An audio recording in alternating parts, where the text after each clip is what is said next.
All right, everybody. Well, glad to be on here live tonight. We'll see who pops in here pretty soon. Definitely a busy week, a very busy week. So excited to catch up with everybody. Just seeing what everybody's up to and what's going on, and big things happen this week fishing wise and all that. So it's a good time for us all to chat about it and do all that good stuff. Hopefully we get a few people popping in here.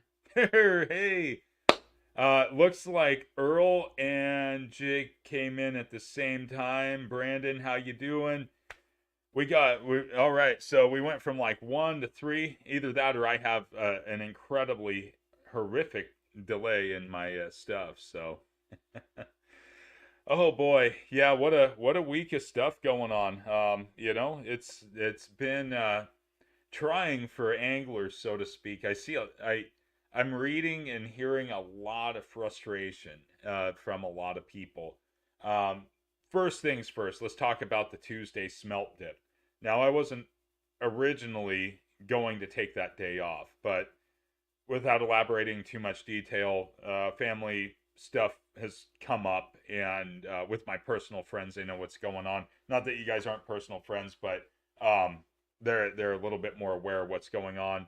Not because I'm sick or anybody's hurt. It's just there's some things that my wife and I are obligated to do within the family, and so anyways, we had some stuff come up over last weekend, so really put the damper on me being able to go out. But with the Tuesday off, I was able to load up the grandkids, and and we made the trek up to Longview. I had my 2.5-year-old grandson and my 1-year-old grandson with me. So my 1-year-old grandson Toby, he went in the papoose pack on my back. And King, my 2.5-year-old, you always hear me call him the little man because he literally is like a little man. He trooped along, all decked out with his life jacket and rain gear and everything else. And we went up there. We went to our original dip spot with my other friend Nathan, who was in my last smelt dipping video. Dipped nothing. I take that back. Nathan, I didn't want to get in the river with Toby on my back in the backpack, so um, I didn't, and we tried dipping, doing all that stuff. Hey, old man, old truck. It's actually late where you're at, my friend. But anyways, thanks for stopping in. Just talking about the story of the week here. So I couldn't get into the river and dip, and just because I had my grandson on my back, I didn't want him to get, it's just risky. If it's me going in there, I don't, if I die, whatever, or drown, whatever. But with him, it's a totally different game. And so when I got him in his pack and he's like leaning over like this, he's not a very big guy. He's just a little guy, but it's that shifting weight, and you already know when you're in felt soles on rocks and stuff like that, or sand. A lot of sand in the Cowlitz River, of course. You know that the Toutle River feeds into the Cowlitz, and the Toutle River is fed off Mount St. Helens. So there's a lot of old volcanic sediment. So, it suctions you in. You can get like quicksand and sinkholes underwater. So a little bit tricky. I don't wade in there. I try to do it from the shore. Nonetheless, I couldn't get a single smelt in the net, and I was like, this is odd, because I was going, 12 feet out, stretched out all the way, making scoops.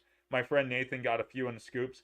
We drove up to the Lions Park in Castle Rock. Tons of people there, nothing in any buckets.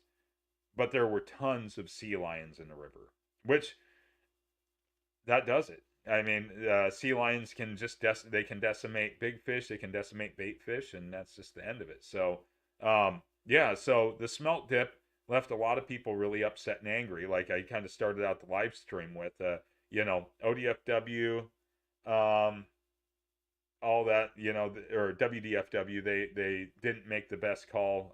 I talked to one of the smelt and sturgeon managers. Hey Ted, how you doing? Thanks for stopping in.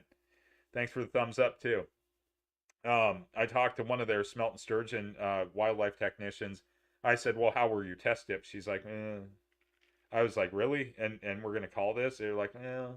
we want to give one more round. I was like, maybe it shouldn't have happened, but nonetheless, I think there was probably close to 10 to 12,000 people there this time. It was a lot more than the Thursday morning where I met Blake up and we went and dipped our limits and we had a good time and everything else. And so that was kind of a bust, but it was a fun day anyways for myself and the grandkids. We had a great time, and we went up there and we played on the river, we played outside, and that was the important part, was that number one, they got Lay Outdoors. Hey, thanks for stopping in. Appreciate you being here on the live for the first time. I can see that we've never had you here before. Let me slide on over here and make you a moderator really quick. I'm gonna just get in here and go to my channel, and then I got to do all this stuff here. Let's see, and we're live right now.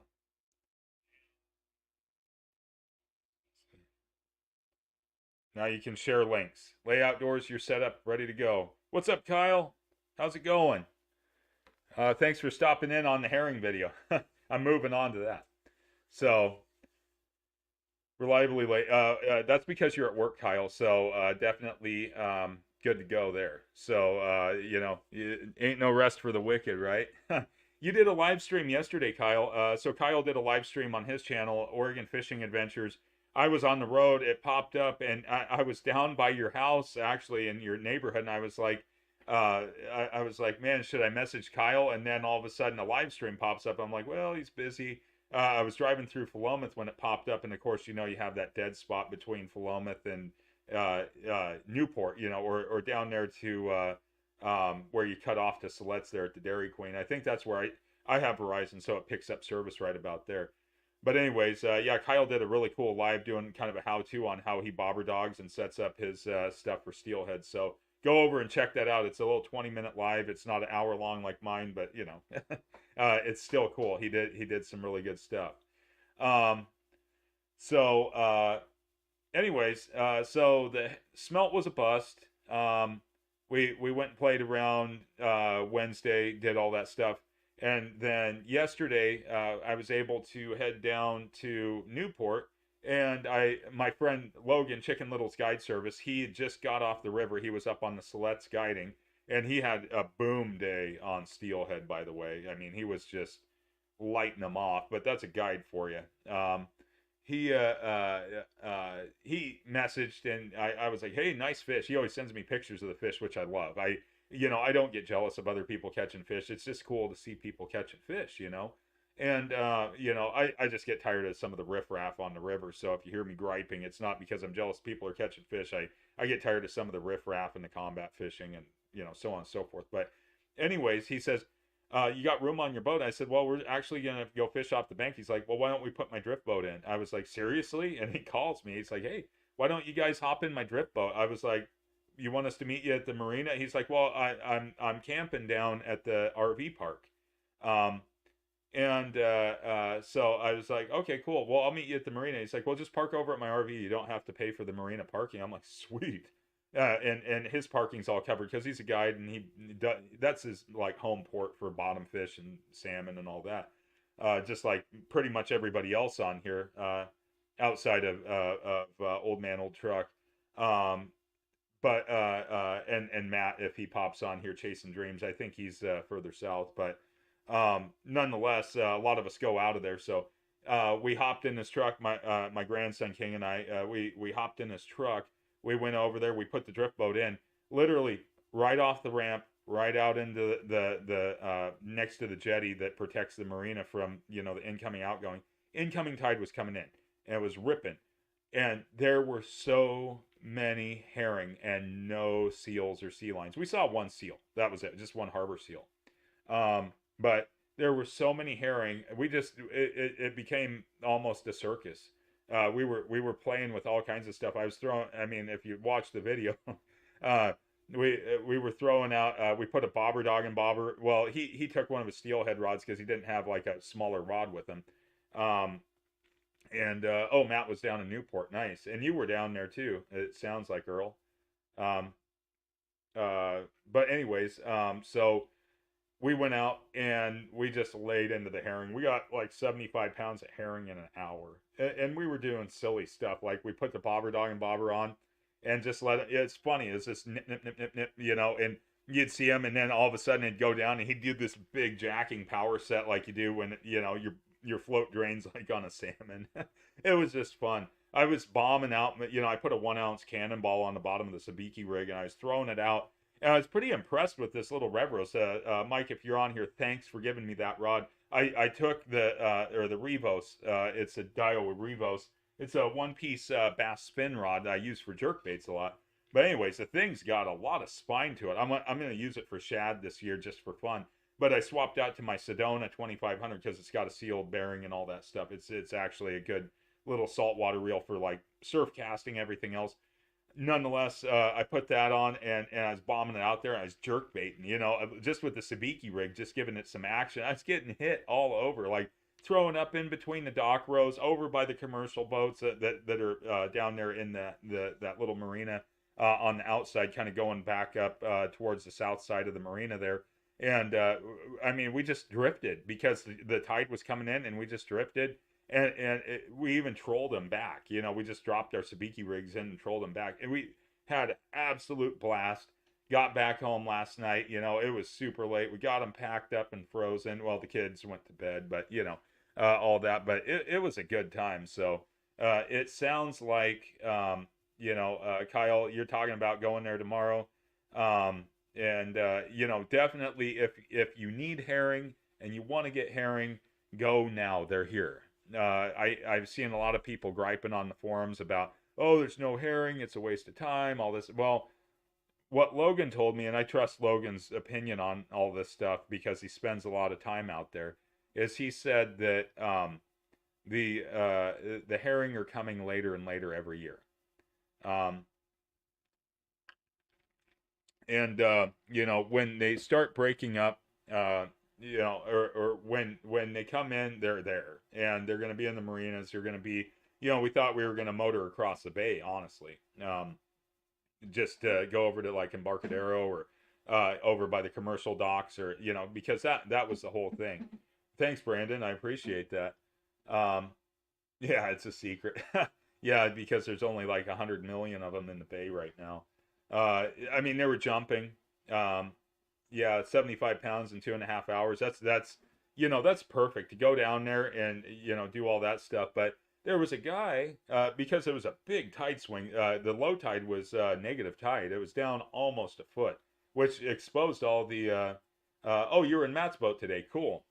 Um, it exposed all the mud flats over there on the north and south side of the bridge and everything. And so, anyways, there was a guy. He was down there. He's like, "Hey, if you guys are going out out in the jetty, can you go see if you can get my crab traps back?" And with the way the current was moving out, I would have been kind of leery to be setting out like in the main channel or anything like that.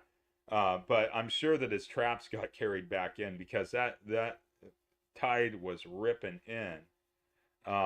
It was pretty good. So sounds like Matt went out in the ocean. If you keep those herring live and you put them on a mooching rig and you drop them down there's some big wings that just hammer them. I mean, it's hammer time.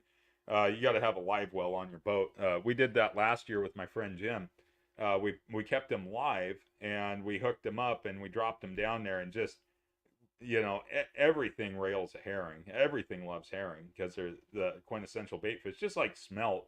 We call them candlefish offshore, but they're little tiny things like that. But we've caught fall run Chinook that are just have them pouring out, even springers that have them pouring out. um I don't know. I think there could be herring still there in 2 weeks, but you know, some of these herring were like the size of stock or rainbow trout. They were huge. I mean, they're gonna make great sturgeon bait. I can't wait to put one of these slabs on. I still got some old nasty green label in the freezer that I'm gonna use up before I go buy my new green label for trolling springers. And I haven't went out there and did that. Oh yeah, some bait balls in the ocean. That's a good indicator.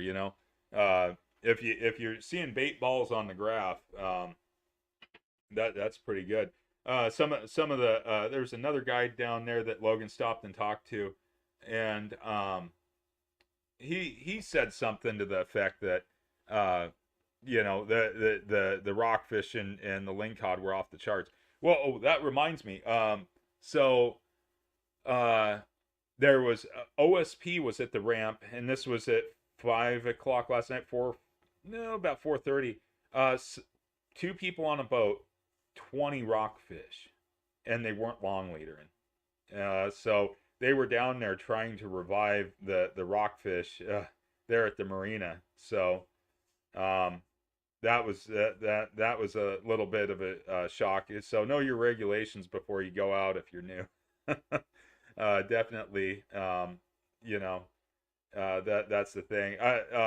We're talking like blue and black label, Brandon. They're big. I mean, they are chunky slabs. I mean, I was getting about 8 per pack in my vacuum packs that I put together today. And like I said, I know like some people they do like a tray trying to keep them all prepped up, but because I'm not using the whole herring for salmon, lingcod or halibut are indiscriminate. It doesn't, it can be freezer burned or whatever. It's just got to stink, and have a little flash to it, and you're on, especially with the my friend Jim loves salmon belly, tuna belly, herring, anything like that. Now I've heard of people like up in Cape Falcon North area where they've used kokanee and rainbow trout, and Jim's used rainbow trout too. And I have a Hag Lake rainbow trout in the freezer that I kept whole because next time we do go out halibut fishing, I'm gonna yank that guy out and I'm gonna, I might do that. So yeah, the Umatilla 2 got 40 lingcod. Were they commercial or that? No, that's just all charter people. That's insane. Oh man, 40 lingcod. There must have just been a stack of them where they were fishing. I bet they were down south. I don't know. I haven't. Yeah, the charter. Yeah. Um, I don't know where the big concentrations are like that, but apparently they do. You got one keeper and 4 black bass. Nice. Threw a couple greenling back and a small ling. That's a great day. I mean, just to get your one ling, I mean, a good ling is that's quite a bit of food there, and the 4 black bass that's good too. Yeah, that it yesterday last night that bar was dead flat even with the tide coming in. The surf was so low. I mean, I would have chanced um I would have chanced taking a kayak through the bar last night. It was so flat. Yeah. You're gonna chase trout for a month after winters and then switch to summer run steelhead, Kyle. Nice. Yeah, I think uh, you know there again, if you have the opportunities on the summer steelhead, go for it because they're dynamite fish. I mean, they're just absolutely incredible. But yeah, oh, you broke. Okay, so you broke off a ling using some live herring. Yeah, that's the one thing. Like, if you're gonna tie up a mooching leader for them, 50 pound. I mean, they just chomp when they hit those things, and I don't know. It's purely a predatory aggressive strike. It's just like a muskie or anything like that. They just chomp and it's on. They're so indiscriminate when they see one of those live herring. you know. Ocean deteriorated. Yeah. See, it was beautiful last night. Like if you wanted to go out when the incoming was coming in, no bar restrictions, nothing. And I don't. And it was a slow incoming. It was going to be a big swing. Like I think it was going to go up like 5-6 feet on that swing. But uh, the rip out at the tips was not bad at all. It wouldn't have taken nothing to get out there. Coming back in would have been a breeze. It was just dead flat all the way out to the buoys and everything. It was really nice when I went over the bridge, and even leaving. I was like, wow, that is a flat bar. So definitely would have been yesterday would have been a good day. It sounded like today wasn't the best, but it started out good. So, but yeah, hopefully this weekend I might be able to sneak out Sunday morning and go after some steelhead. It's going to be raining. Rivers are going to blow. They could blow overnight Saturday into Sunday, especially the smaller rivers. So steelhead may or may not happen this weekend. Maybe some sturgeon. Just the rain's going to be pretty bad.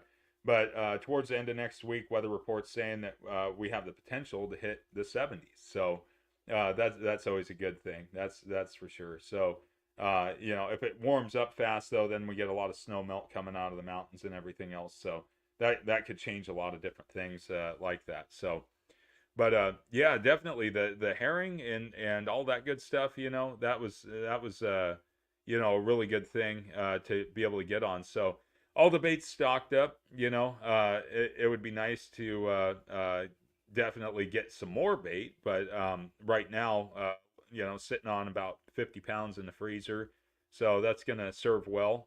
I think uh, with the Springer season kicking around, coming around the corner, the steelheading is going to start opening up a little bit more. A lot of people think that most of the steelhead are gone, but this is really the do or die time for the steelhead. So these blowouts, post blowout, it just turns the fish on. That's going to be the big thing. I we were talking about different ways to prep bait yesterday, and I see you mentioned there, Earl, doing the brining and all that kind of stuff. And Kyle, you were talking about the river blowouts too. These big river blowouts, these big surges of moisture that we're getting, it's almost patterning just about perfect where we get a blowout and we get a huge push of fish. And this big push of fish comes in, and then, it drops and we got good fishing for about, a week or so. And then we get another rain system, it bumps again, we get another push. So things are timing just about right on the rivers that from what I can tell. As we get later in the season, we're going to have less and less of these major weather events that are going to cause, a lot of these different things to happen as far as like the big river bumps and stuff. But, I think this year's saltwater season is going to be off the charts. I really do. I think, whether you're going to be on the jetty, surf fishing, I think the surf perch should be pretty good this year. Um, we're gonna spend 4 days in Ilwaco, and razor clamming. I picked the 4 day weekend where we have 4 consecutive days of negative tides. So razor clamming is gonna be happening. And that usually kicks off. Getting those day low tides in April. That's when it really starts to pick up and heat up. As long as we don't have a domic acid issue and ODA doesn't shut down the Oregon beaches, and the Washington Department of Ecology doesn't shut down the Washington beaches for domic acid. We should have some pretty good opportunity to go down, bust out the clam guns, and go get some razor clams. Bay clamming, of course, is always, I think that's been doing pretty well too, going out and raking cockles and butter clams and doing that kind of stuff. But there again, I was going to kind of talk about, getting your kids out and getting your kids involved and doing that kind of stuff with this, because, one thing that I'm a big proponent of is getting kids into out into the outdoors, and I think it's really important that you start the kids from a very young age, and you know, uh, it's one of the a couple of the best fisheries to get kids into. Number one, the herring, because they're just voracious, and when they're in, and they have a blind fury for anything that's gold colored. Shad, hey Ottercat, how's it going?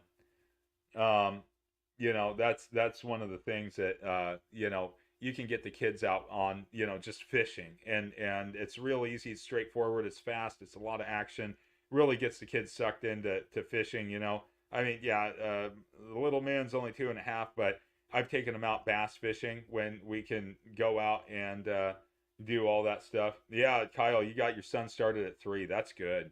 I mean, like Brandon was saying, I've been taking the little man out since he was little, like 9 months, 10 months in the backpack, and we'll go out and we'll just fish. Whether we catch something or not, but I take him out in the summer bass fishing where we can walk and we can go and do all that kind of stuff and get all that kind of good stuff going. So it's really good.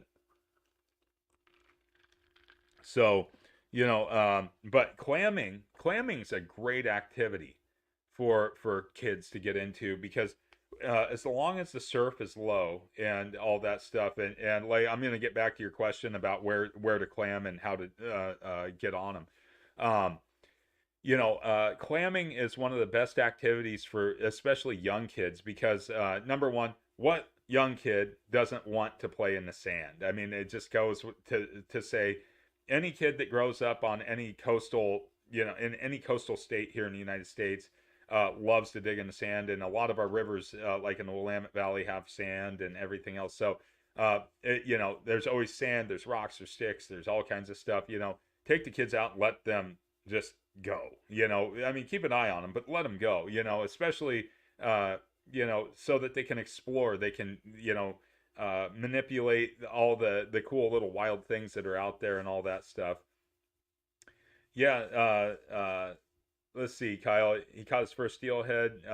Given you hooked it, of course, but he fought it and he fished it and he got it and he was yeah, and you do feel that pride when the kids fight in their first fish like that because number one, the steelhead that's quite a fish to reel in and not everybody gets the opportunity to do that. And Brandon, you're talking about plunking with the kids. One of the cool things about plunking is you set it, put the bell on, build a fire, kick back, build a sandcastle, bell goes off, you go over there, grab it, set the hook, and you got fish on, and that's one of the cool things. Yeah, plunking salmon and steelhead, that's a great one because you can take the barbecue out there, all that kind of stuff. Wow, he was 5. I think that's how old I was. I hooked my first steelhead. I lost it, but I hooked my first one up on the East Fork of the Hood River. And that was totally on accident. We were trout fishing and it just gulped a night crawler. A little Abu Garcia, little 5.5 foot trout rod.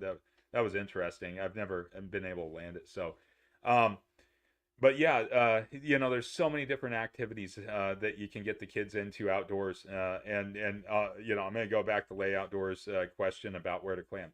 So, since you're here in Oregon, razor clamming's best on the northern Oregon coast, especially closer to the Columbia River bar you are, the better the clamming is. Now, that's not to say that we don't have distribution of razor clams all up and down the coast. There's a lot of different places where you can rake clams. You can go, take a clam gun out. I made my own clam guns out of PVC. I don't have them here in the garage. They're out in the garden shed, but I made my own out of PVC pipe, and we take those out. And they're a little bit big, so I'll probably have to make him a junior version, and so that he can do that. But you show him where the show is. You show him how to push it in. ODFW and WDFW are very specific about if you're going to take a kid clamming, they have to be able to run their own gun and all that.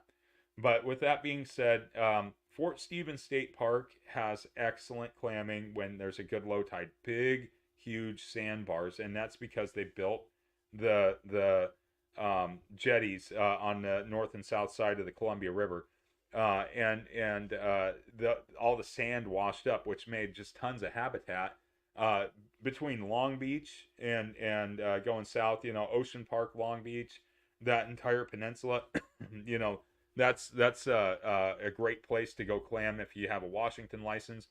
In Oregon, though, from Fort Stevens down to Sunset Beach, even down into Seaside, can be really good. So, that's a fantastic kids activity.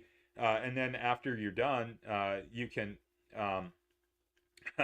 otter cat. Yeah, clam gun's a big tube that. So the tubes are usually, on the commercial made ones, they're 24 inches or so. And then like mine, I made them like 3-4 feet long because they're just a continuous tube, and then they have a vent that you put your thumb over, and you lift you find the show, which looks like a little donut, and it has a little hole in the middle, and it kind of washes out. You find the show, and then you punch down in the sand, and you usually lean towards the dune because you can break their shell. So a razor clam, let's say this is the surf. A razor clam is going to kind of lean this way because their neck it comes up and they feed on the sediment coming in. Hey, Steve, how's it going? Talking about clam, all the good stuff. Um, so they feed on the sediment as the surf goes over, and so their show is like this little donut hole. You lean surf side or towards a dune, like so shore side, and you just kind of work it down in, and it goes down. Put your thumb over the hole, lift up, and then you drop out the puck of sand, and usually you kind of kick it around with your feet, and there's a razor clam, and you rinse it off in the surf and throw it in your clam bag.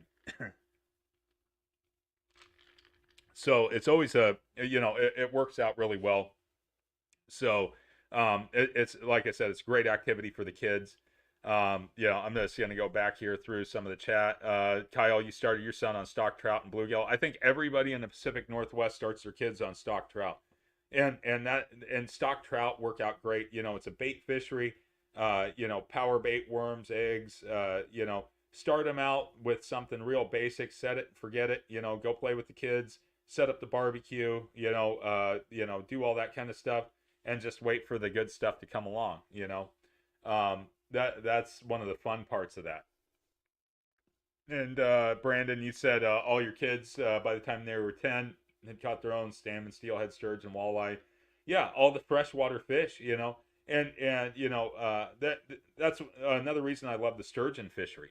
The sturgeon fishery is a really good fishery. Number one, they're big. Even the small ones put up a good fight, no matter if we call them shakers if they're under the legal size, and then you have your slot size, and then you have your oversize.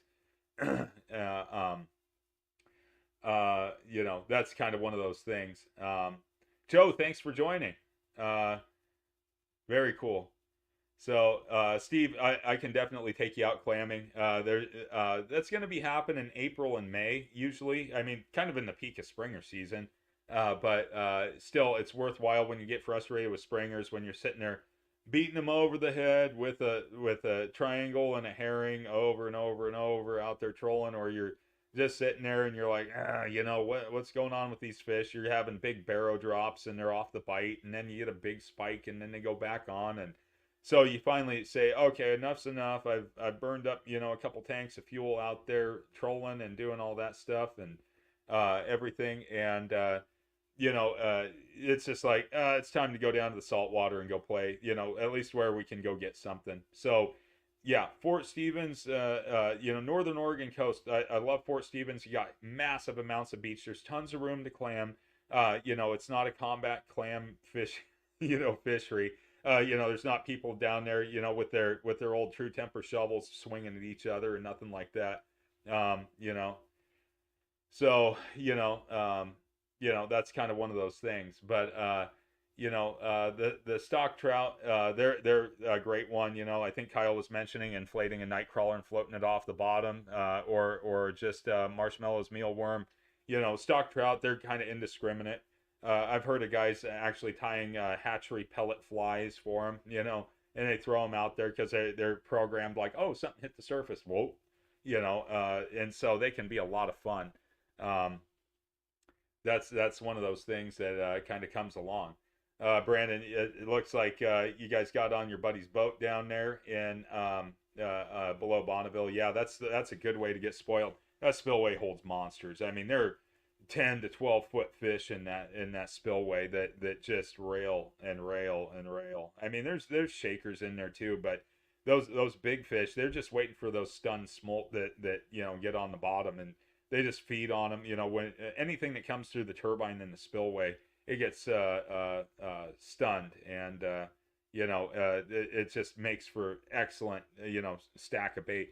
Even tributary river mouths hold big sturgeon, and a lot of people don't think about fishing tributary mouths for big sturgeon, but that's another good place. I think Brandon, you were talking about when the tides really drop and you get them tail walking, and I mean it's like tarpon fishing. You can see them tailing out down there in Astoria, there, Young's Bay. They get into those little channels and stuff like that, and you just see these wakes go by. They're huge. It's almost like tarpon fishing when you can get your bait out there in some of those slots.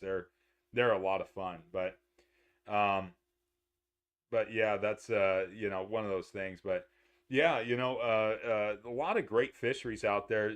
So if you have the opportunity to take your kids, your grandkids, anything else, get them out there, get them fishing, because they're going to be the future, and they need to have that experience of going out there and getting on the fish. Yeah, yeah. I was going to say that, Brandon. The mouth of the Sandy is, a lot of people overlook that, and especially when the water gets high, and like after the smelt spawn, like right now, that area can be just red hot. I mean, we've sat out there on anchor springer fishing, anchor fishing up there like buoy 56, 57, or channel marker 56, I guess you'd call it. And we'll anchor up, and you'll be watching the graph, and here will go, a big arch just zoom right by, it takes up the whole screen. And it's a sturgeon because it's dead on the bottom. They're not. I've always waited for one, because I've seen it happen when I got a quick fish with a sardine on it. I'm just waiting for one to come up and gulp it, because I've watched it happen at the mouth of the Clackamas before. These guys were asleep on their boat, hog lined, and their rod just went directly into the water. I mean, it didn't fly out of the rod holder, but it just slammed all the way down. It's funny you mentioned that, Brandon, because Mike sent me a picture. I was going out sturgeon fishing with Jake, actually. Sent me a picture. He's got a 5-foot sturgeon he accidentally snagged with a twitching jig up in Oxbow. There's some big ones up in there. It's I mean, that's the whole thing. Yeah, the mouth of the Clack. There's big sturgeon in there. Funny story about that. I was because there's bass up there. I was throwing a crankbait early spring, and it was a Brad's Wiggler, and I was just casting it out there, seeing if there might be a stupid springer that would want to grab a Brad's Wiggler, or maybe a summer steelhead starting to push in. Anyways, I had just a massive sturgeon chase it all the way up, and I stopped. And there was a guy in a drift boat with a center mount motor, and he was back bouncing eggs. I said, "There's a sturgeon that just swam. It chased my crankbait all the way up." I just stopped. I'm like, "What?" Anyways, he's like, "No, there's no sturgeon here. There's no sturgeon." And all of a sudden, he just goes kaboom. He's back bouncing, and it went kaboom, and that thing just vacuumed up his eggs. And I said, "Oh, you got a springer," and this thing just erupted over this. There's like a little shallow gravel bar right by the bridge there, the 99 bridge, and it just erupted. And he's like, "Oh," I said, "I told you there's a sturgeon down here." Anyways, I found that kind of odd. I'll finish this. So, it was kind of odd because what made it kind of creepy was 2 weeks later, there was a guy snorkeling, and I think he was snorkeling around just seeing what was there, and he found a guy dead, pinned under the boulders in the riprap. And I was like, I wonder if that sturgeon smelled that guy, and he was up there like, "Hey, what's going on up here?" But anything could happen. But yeah, they found a guy that had drowned upriver, and he washed downriver, and he just basically got wrapped up in the boulders there under the bridge. So it was kind of crazy. It was on the news. I was like, okay. That was one of those crazy things. My friend Dave Eng, fishing, I put up a short. We were coming back in from doing some sturgeon scouting in the mid lower river, and we saw a flashing beacon out in the middle of the river channel, and some of you may have seen that short. Anyways, there's work going on the Abernathy Bridge, and we thought, did somebody fall off, hit their head, and is like their safety beacon on their life vest go off? So we zoomed out there, and while we were going out there, I was like, "You ever find a dead body?" He's like, "Several." I was like, "What?" He's like, "Yeah, I found several." And he said the last one, I just called the police and said, "Hey, there's somebody there, and I was like, whoa, but I had always heard old stories. My dad had friends that were longshoremen and all that kind of stuff, and they would find dead bodies floating down the river. People would get, back in the old days, the homeless folks would get drunk and they'd fall in the river in the winter and drown, and they'd float down there to T4 and T5, and that's they just, the eddy would carry them over into the docks, where they offload. So it's kind of crazy, just to think, I mean, that here's a big urban river, and there's people that die in it all the time, and you never really hear about it. It's just like, well, drown, the person drowned, there wasn't any foul play. But yeah, it's kind of crazy. But yeah, a lot of people, they're not safe out there on the water, and things happen, and so yeah, I thought that was kind of crazy. That was one of my craziest sturgeon things I ever had happen. I was like, glad that crankbait didn't dive any deeper and I hooked into the guy.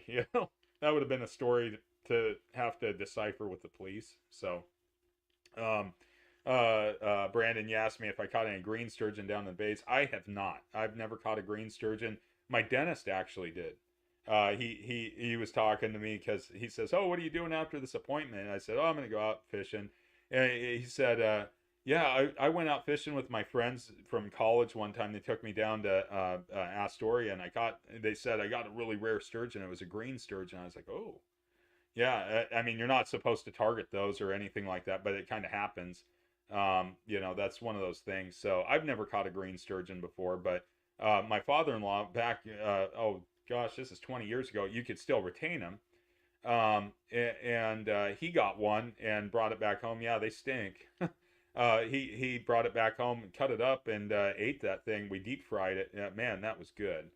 Um, yeah, Earl, that'd be a big sturgeon, not a big sturgeon. Yeah, I don't know if there'd be much of like the head shakes and the thumps, but I think it would probably be a little bit crazy. Um, I don't get any discounts on the leaderboards, Kyle. I just, Dave's a great friend of mine, and I get to go out and, sometimes he's like, "What are you doing?" "Oh, I'm not doing anything. You want to go on the boat?" "Sure, I'll go out on the boat with you." Why am I going to turn down a guy that knows fishing in and out, up and down? I mean, the guy and all that stuff. Yeah, I guess I read that wrong, Earl. Maybe you'll elaborate a little bit more. Yeah, so you just never know what's hanging out down there at the bottom of a river or even at the top. It's kind of, yeah. I don't want to trip across anybody. I don't want to find any dead bodies or anything like that. So, but yeah, definitely, there's all kinds of crazy things out there that exist. That would be a big surge and not a big. Yeah, yeah, yeah, yeah. Definitely. I'm not going out to go dredge the river for corpses. So, but it can happen. So I've heard of guys in the Midwest where they're out like pike or muskie fishing, and they hook into the fish of a lifetime and they reel it up, and it's a red flannel shirt attached to a body. So yeah, no thanks, not my thing, that's for sure. So not looking for that. So but nonetheless, sounds like everybody's got some good weekend plans lined up. It sounds like there's a lot of herring that's gonna be caught this weekend, and so I'm hoping to see lots of those herring videos and see what everybody's doing out there. Hopefully, we get some really good herring action, even though it's going to be dumping rain. That's where those boats like Earl's and Jake's and all that, Steve and everybody with an enclosed cab, that comes in handy quite a bit for those. So yeah, 40-mile-an-hour winds tomorrow. Yeah, I don't know if it's gonna be pretty nautical out there. I didn't check the wind when we went out last time, Earl. So crabbing and neat hearts and found a dead guy. Yeah. Whew. Boy. Yeah.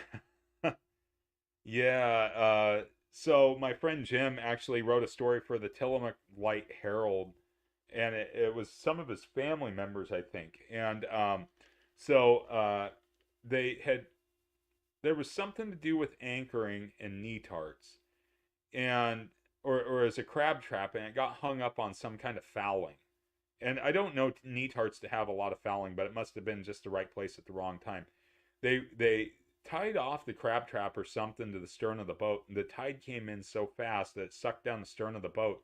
Everybody went in the water, sunk the boat, but everybody survived too.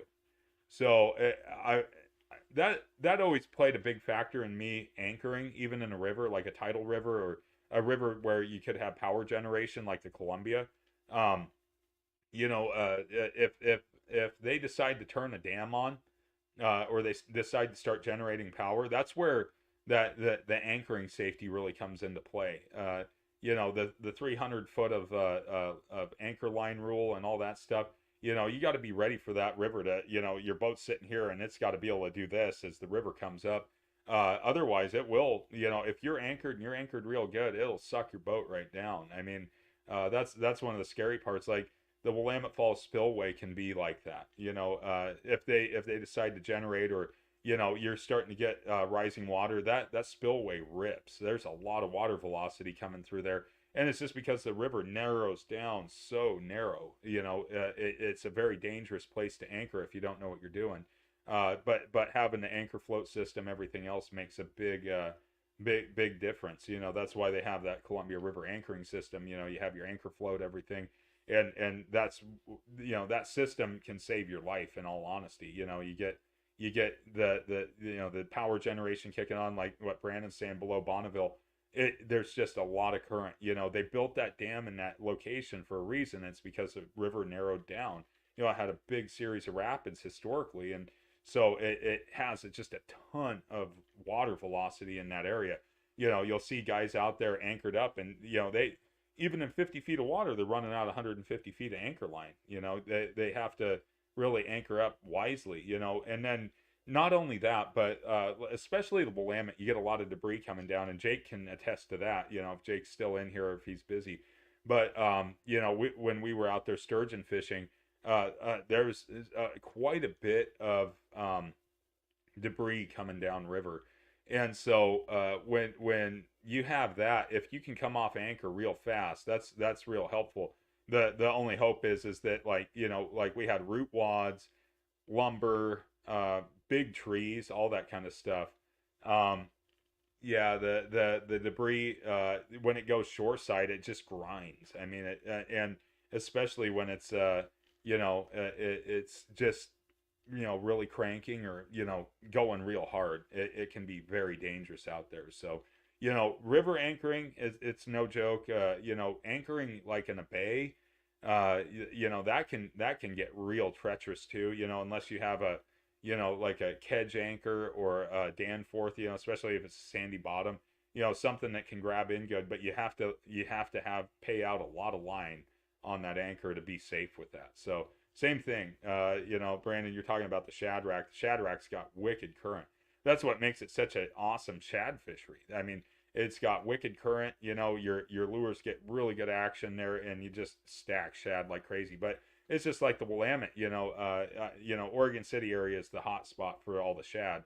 I know that guys get them, kind of off chance, like lower in the river, but the shad just stack in there, but the current's insane. When you anchor up, you're gonna have a lot of current there.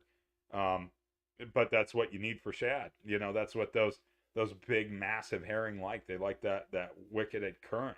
When they're coming in. Same thing. I've got sturgeon in strong current too, just like the spillways and stuff like that. The current works. It's magic with your bait, and it works out good. But even with salmon, the salmon are going to hold, and steelhead even, they're going to hold in that softer water off to the edges. So anchoring up for those guys isn't nearly as treacherous as you get, like, when you want to be out in the deepest part of the channel for sturgeon, or you want to be in the real heavy flow to get your divers to work, and or your lead when you're shad fishing, or especially on anchor in a boat. If you get in the right travel lane, it can just be explosive. It typically is. Ottercat, you might be the only person in here not from Oregon, but that's okay. You can hear us talk about all of our craziness here. I know Tennessee does not. I mean, you guys have power generation stuff like that, and even in those rivers, I used to talk to quite a few people that lived in the South and the Midwest and stuff, and they said, "Oh, the river's really cranking today. It's cranking about 500 CFS." And I just said, "Oh," and I take a drink. I'd say, "Yeah, our river's cranking about 45,000 CFS, and it's actually not that strong." So, Western rivers are um, they're they're way bigger than the ones in the east, and they have more of a gradient. Yeah, yeah, 500 cubic feet. Yeah, it's really not that much. And they'll talk about, oh yeah, they're going to generate today on the spillway, and that's when, it can kind of blow fishing out, if their hydro operations decide to generate power. Um, but you know, I guess I would have to see what they're talking about. When I fished Wisconsin, some of the guys will say, "Oh yeah, they're up there, they got the dam open," and I'll be like, "Oh yeah," and they're like, "Oh, this river's really going," and it's like, uh, you know. So I think in the Midwest and the South, there's a lot more slack water, and like I said, that's just because the gradients of the river aren't as aggressive as they are in the West, especially like the Columbia and the Willamette, and some of the bigger systems up in the Puget Sound area. They just get raging, and a lot, and it's just because the amount of drop and gradient in the river is just so much greater in the West because we're so mountainous, and so it just makes it that much more aggressive, but that's why we have great smallmouth bass fishing, is because we have really aggressive currents here, and that really pans out well to for smallmouth bass fishing. They like slack water too, but when they're on the hunt and they're looking for stun bait fish, they're going to sit in spillways that are cranking here. And I think, you know, uh, there's something to be said about slack frog water where they're kind of just resting and sitting and doing all that kind of stuff. Um, but in a lot of cases, most of my bass have come in kind of swifter currents where I'm getting more lure action, I guess you'd say, if I'm running soft plastics or swim baits, things like that. It seems like I do better on smallies than some of the faster currents or where the current's moving. Of course, structure plays a big role in that too. A big riprap, or they like a lot of open gravel bars where they can see long distances because they're very visual fish. You can really smash into them, and they like that fast current though. That's the one thing I've noticed is like the bigger bass do that. Barbie, how you doing? Thanks for joining the live. I'm gonna get you set up here as a moderator here, and we'll get you dialed in. So I'm just popping back in really quick, and we'll get this taken care of. That way you can share links and all that good stuff. So glad to have you here, Barbie. We're just talking about all the different oddities and entities of Pacific Northwest fishing. So, yeah, I think the smallmouth bass, they're a lot of fun. It's definitely worthwhile to get the kids out there on it. Especially your kids get a little bit older. I wouldn't be giving them the $10 Rapalas, but drop shotting, jigs, little curly tail grubs, stuff like that. Did all that. I've seen a lot of Barbie shorts lately, Brandon. She had the boat going. That I commented on one of the videos. Yeah, I saw your comment. I misspelled Yaquina. Yeah, I saw that. But hopefully you get out there tomorrow and uh, you know get some herring. It sounds like the wind's going to be ripping. So definitely get out there, try to find yourself a little shelter and get that sabiki rig hot. So, um, but nonetheless, get taking the kids with like little curly tail grubs, lead headed jig, quarter ounce, go out there, just start pitching it. I mean, even night crawlers for the smallies. That's one of those things that it can be electric. And like on the John Day River, the first time I went over there, we just took, our assumption was that there was going to be a lot of, you know, there was going to be a lot of catfish, and so we took a lot of catfish bait, and we went way too high up in the river, and so we put on night crawlers, and we're literally just drifting night crawlers through all the fast runs, and just catching smallmouth like crazy. So I was like, well, we're going to run out of night crawlers. We're going to have to drive all the way back to Rufus to get some. So we got out the soft plastic worms, and we just started going to town on the smallies, finding little deep slots with fast moving water. And you'd see them down there, they're just attacking everything. And my daughter Kayla, she was on the side of a big pool, and these two guys, they came up, and yeah, Brandon, rattle traps work great, especially early spring. But they were throwing rattle traps, they were throwing X wraps, and a lot of really expensive hard plastic, hard baits. And she just we Texas rigged a green pumpkin Senko, and she's like, I can see the bass every time I cast down. I go over there, I'm watching them, and there's like 15 bass. She casts down, and they just come up, and they just go whoop like that, and they just gulp that thing, and she just power set into them like Bill Dance, and off we were on to the races, just banging these smallies out of this one hole. But I think, if you want to get your kids into bass fishing, take them to the John Day River and set them up with a chartreuse curly tail grub on a 1/4 ounce lead head. Take lots of them. You might snag up, 6-pound test mono, and just go ballistic and just have fun. The mouth of the chutes, when they don't shut it down for bass fishing, because so they'll shut it down because there's a picture they circulate where a steelhead had ate a plug, a steelhead ate a plug, and a bass came up and attacked the plug at the same time. And so this angler landed a steelhead and a smallmouth at the same time. That's like getting struck by lightning. So I always find that argument to be a little bit, you have one picture of this happening. I still think that you should be able to fish the mouth of the Deschutes and fish out in the even up through Moody and all that stuff. You should be able to throw, whatever you want down there, and if you hook a steelhead, you hook a steelhead. But that's the unicorn, as far as casting a plug. I mean, can it happen? Sure. Do people catch them on side planers with plugs all the time? Yes, it happens.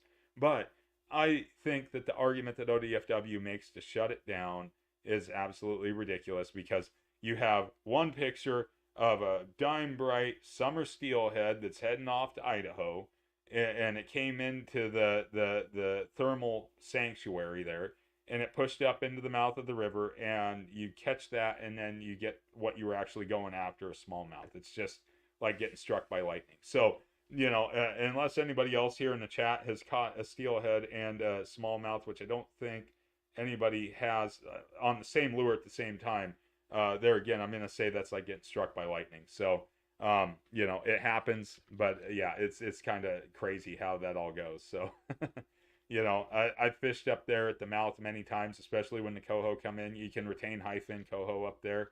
And I've had bass attack a flying sea. It happens all the time. They get just stupid aggressive over a spinner, and they just kaboom, and we're up there fishing for coho. So, yeah, you'll get a lot of smallmouth fishing for shad, Barbie.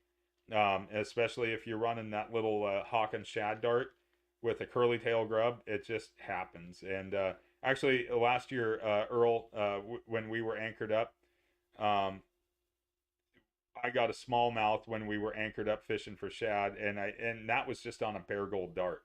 So, if smallmouth sees something, they think it's edible, they're going to eat it. They're just stupid aggressive. Yeah. Earl, we got to try to change that sometime. We got to get you on a steelhead at some point. Lucas, how's it going? You got all your gear, and you're asking how to land a 5 to 7 foot fish on a dock. Okay. So, if you're fishing from shore for sturgeon, here's the 3 factors. Number 1, big rod. You want a 12-foot rod. 10, 12, 14-foot surf rod with enough spine. That's number 1. Number 2, minimum 80-pound test line. That's going to be the one. If you got your reel and you haven't loaded it with line, 80-pound tough line is the only way to go. If you go 65, you can get them in. I've got a lot of sturgeon in on 65 off the bank, but I've lost a lot of sturgeon on 65. Um, you know, that's one of those things that you want to have. Dacron, your Dacron leader, you want to have a minimum of 130 pounds. That's the heaviest Dacron you can get. The reason why I say go with all the heavy line is because the sturgeon like to nosedive into structure when they're hooked. They go ouch. They go ouch, and they're like, what's pulling on me? And so they're like, okay, well I can pull back. 5-foot fish, that's gonna pull. 7-foot fish, you might be replacing line. If especially on a dock, they like to wrap around dock pilings. They like to wrap around logs. They like to wrap around everything.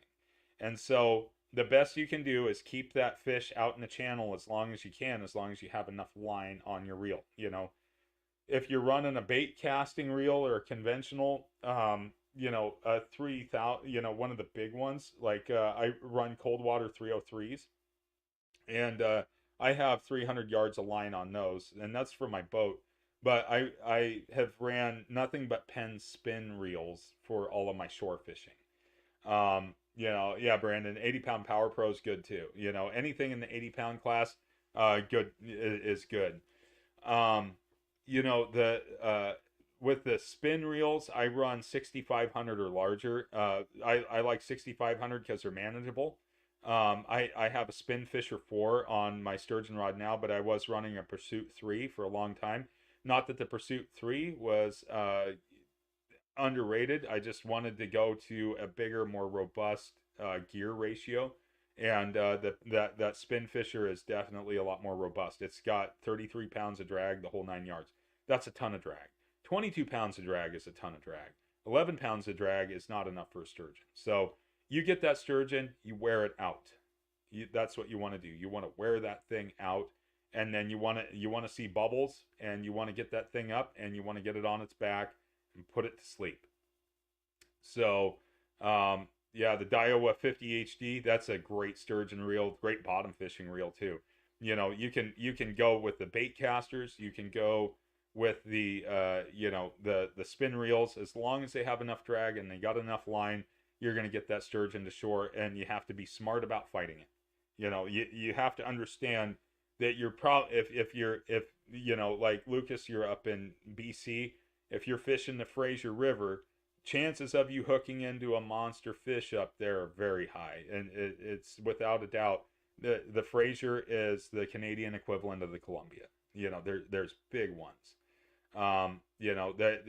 That's what you're up against. So that, just keep in mind, wear the fish out, get the bubbles, and then get that thing on its back and do that. If it engulfs and it gets the hook down into its clam crusher, you're going to be pouring sweat trying to hold that fish by its mouth and shoving your hand down its throat. Watch the clam crusher, because a clam crusher will break your hand. If you have one of the long hook removers, get that long hook remover, barbless hooks, pop that thing out. Before you release the sturgeon, get it re-righted, get it turned over. A 5-foot fish can weigh 100 pounds. A 7-foot fish can weigh 150 pounds. But you got to get that thing re-righted. It's asleep until that time. That's the whole thing. So yeah, if you're trying to fight sturgeon in on a dock or from shore, you got to wear them out. You got to just be ready for the long haul. You could be in it for 10 minutes. If the sturgeon's lethargic and maybe it got hooked the day before and it's just, still out there feeding. But in a lot of cases, they're not going to be lethargic.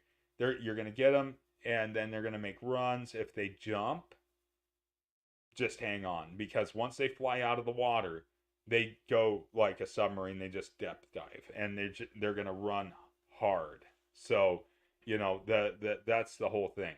So be prepared for big fish to come in and just know that you're in for a long haul. So that's my advice on getting a sturgeon in on a dock or the shore. just be ready for the long haul, especially if it's a big fish. So it's just going to take time. You got to let it take drag. You got to, scream out and do all that. So looked like Barbie was talking about wanting to go catch a steelhead too, and Earl said, "You can take her, not me." All right, Earl. Well, eventually we'll get a steelhead for you. So we'll have to do that. Um, Steve, if I take you clamming, I want you to take me mussel picking. So I think you got better mussels on the central and south coast than up on the north coast. All the ones up here on the north coast are little. I mean, I'm sure that there's places where you get the proper mussel, but all these ones are tiny and you know. I want to go get some proper mussels so that we can do like a seafood, kind of like a seafood scampi with them or something like that. Just something really good. So I'm gonna definitely have to do that. Brandon, yeah, your boat rod, the 340 with a 100-pound Power Pro. I mean, even 100-pound line's good. A lot of people. So a lot of people are always concerned about line shyness of fish, and the thing is you know, you got to understand that sturgeon can't see. That's why we can run bright white Dacron. That's why you put on a whole black label herring, or a whole smelt, or even anchovy or sardine. A whole fish. That's what they'll eat. Even little ones, they'll come and suck that whole fish up. So that line shyness. Don't worry about it. Get the big. You can get high vis blue, yellow, green, whatever they got in stock at the tackle shop, and do that. So definitely, that's the whole thing. Line shyness, I think, becomes a myth, especially in the steelhead world. You know, if it's low and clear, yeah, they're gonna see the line, but you got to think, logically about the fish you're in pursuit of. So, Kyle, I saw something about a new rod up here. Oh, you got a Fenwick HMX. I got my daughter a 6-foot HMX that for bass fishing. It's one piece spin rod. So great jerkbait rod. Definitely good action on it. So I love those rods. They're great. Lucas, you said, are there any differences between fishing in tidal versus non-tidal? Yeah, there is. So if you're in tide water, tidal area, wait for outgoing tide to fish. So that's going to help disperse your bait scent a lot better, and it's going to get it moving down the river in the channels where the fish are going to smell it. Even if they're not in the area where you're fishing, it's still going to cast the scent. And sturgeon are 100% scent driven. And the other thing, Lucas, is that you should probably get yourself some variety of scents. If you have it available where you're at, Procure is excellent. I swear by Procure for all of my sturgeon scents, and even salmon and steelhead scents. So they make a really good product. If not, Smelly Jelly, Mike's, Atlas Mike's, any of those. You want to put a lot of stink out there in the water to get those fish drawn in. Barbie, I don't know if we're going to have another sturgeon retention day. I've heard rumblings that there might be some kind of sturgeon retention on the Willamette. I have mixed feelings about that, just because the Low River estuary is inundated with sea lions. So the sea lions have just shredded the sturgeon to pieces, unfortunately. The same lady I talked to that was a smelt manager or a smelt biologist was also a sturgeon biologist. And I asked her, I said, so from your guys' perspective up here in Washington, what are you thinking about, a potential low river retention season? She says, not going to happen. She says, there's just too many sea lions. The sea lions are just destroying the sturgeon. So, so I don't think we're going to get another retention day down here. They opened up one up in the Dalles Pool on the Columbia a couple weeks ago, but not a lot of people were hot for it. So, they might open another the Dalles Pool retention time. I know John Day Pool, they might still have a little quota left, but there again, boat access is going to be the key to getting on the fish in either one of those pools. So, so made fun of the Southern Waters Otter Cat. I didn't make fun of them. I just said that when you guys say 500 CFS, it's laughable, especially when we're fishing rivers that, I think at the lowest flows they go down to 1,500 CFS. Some go lower than that, but basically they're just slack at that point. But we really don't have the slack water, so to speak. But yeah, definitely there's hopefully there will be some type of sturgeon retention. So Barbie, it looks like you fish sturgeon every year up until '05. Yeah, and got your limits. Yeah, so there was a guy that I worked with, and he prolifically fished sturgeon, and he would always take out boatloads of people, and they would always have tons of sturgeon, and he was making smoked sturgeon, and I mean all kinds of stuff, and I always wondered about like the ethicalness of how much you should keep of such a big fish, especially when you're talking like in the 48, 50, 52 inch range. Those are pretty sizable fish, and how many does one person need, or how, that's kind of the thing. And they're not that difficult of a fish to catch. That's what makes it a good fishery for the kids to go out with, because they're so aggressive and all that stuff. But listen, oh, burrito catfishing lady, thanks for joining the chat. I've never seen you before. Looks like your name's Lisa. Lisa, thanks for joining the chat. I'll pop back in here, and let's get you set up as a moderator so you can share some links and do all that good stuff. So I'll pop over here.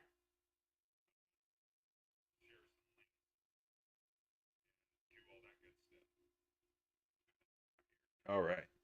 Cool. Now you can share, Lisa, you can share links and do all that kind of fun stuff. So thanks for joining the chat. Appreciate having you here.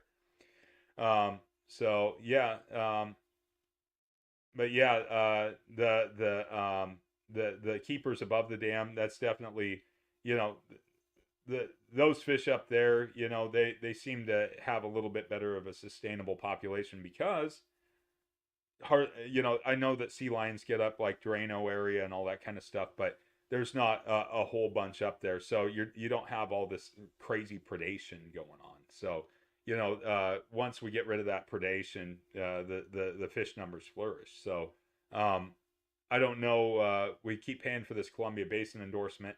Hopefully, they continue to cull sea lions with that money.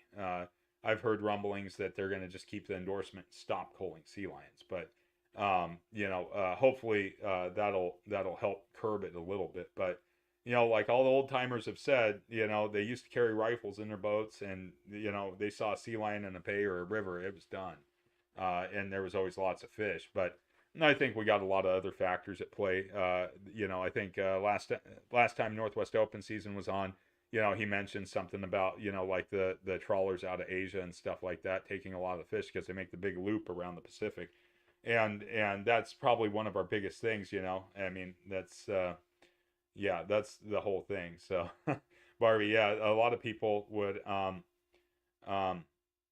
they would say that they didn't see anything.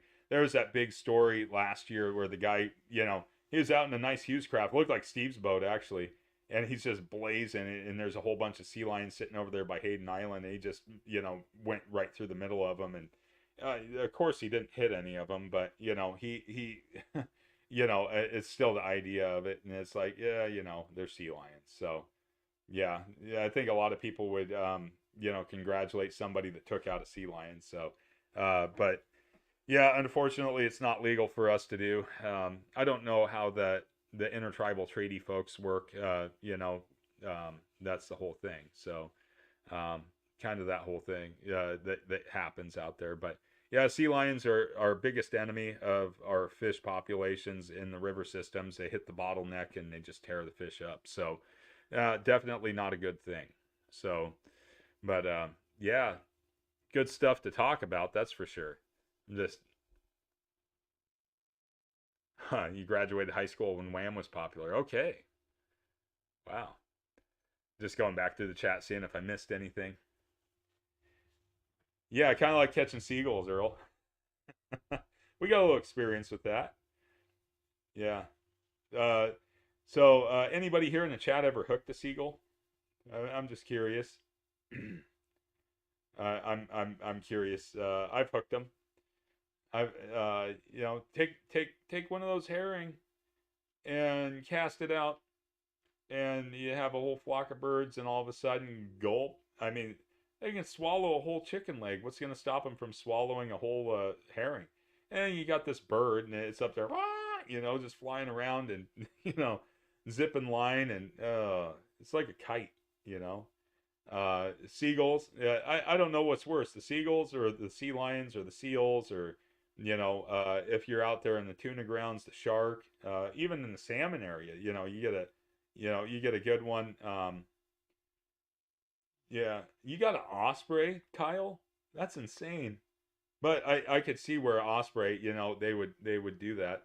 I was on the oh, your eggs. Oh, jeez.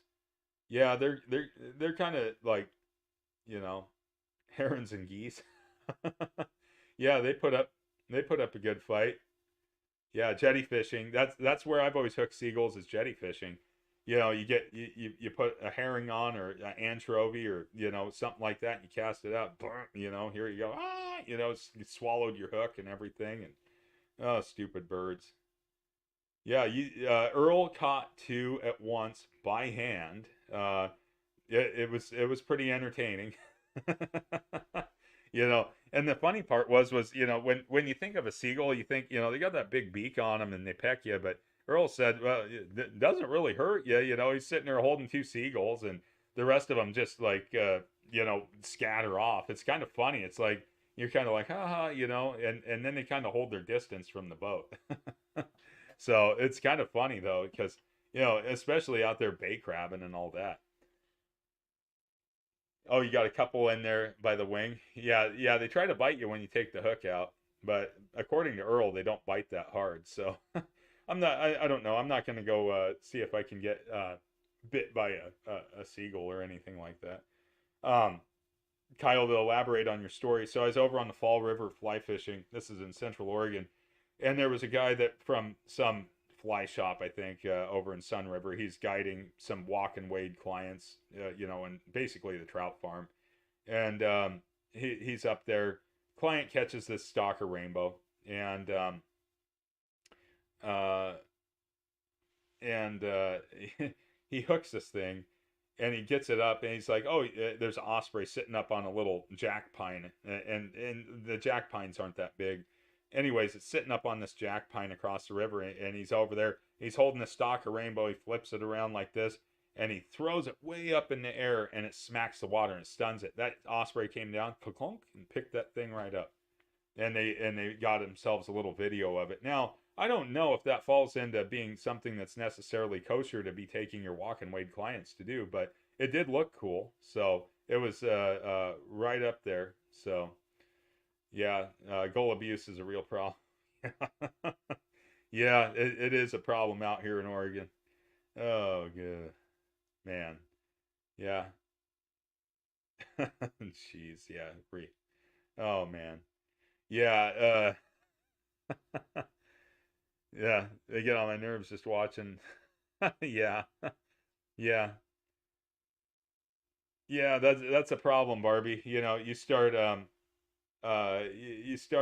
getting your bait out there, and they're bombers, man. They just bomb everybody. What I find entertaining is like the people that go down like on the boardwalks there next to the salt water.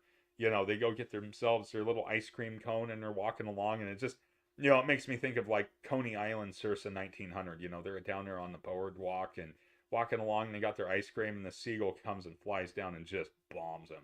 And the seagull poop is just massive. It's this big old blob of like nastiness of like, you know, just go to any place where seagulls are. They feed out of dumpsters. I mean, people are feeding them McDonald's French fries. So just think of the end, um, you know, the end result. So, no, no thanks. So, yeah, I'm always kind of cautious around the coast. I'm always looking around because last thing I want to do is get bombed by a seagull. So, don't. Yeah, you should design a hoodie. Yeah. Well, Lisa, thanks for stopping in. I appreciate it. Have a good evening. So, well, we're getting on to the hour and 20-minute mark here. We got a great conversation, but I'm gonna have to pull the plug on this one because it's time for me to go. Usually I try to keep these things around an hour and everything else, but uh, I hope everybody's able to get out and do something, even in the nasty weather this weekend. It's definitely a lot of fun to talk to everybody and hear about their exploits, and whether we're talking about seagulls getting hooked or pooping on people, or culling sea lions and not saying anything, or whatever else. It's always a fun thing to talk to everybody about all this stuff. But there again, a lot of good fisheries lighting off. Long winter's coming to an end. We got good stuff. I'm looking forward to seeing what everybody's going to be out here doing, and doing all that stuff. So I hope everybody has a great evening tonight, and hopefully everybody gets out there, gets on some fish, and everybody, thanks so much for stopping in. I appreciate it. Have a good night. We'll see you next week.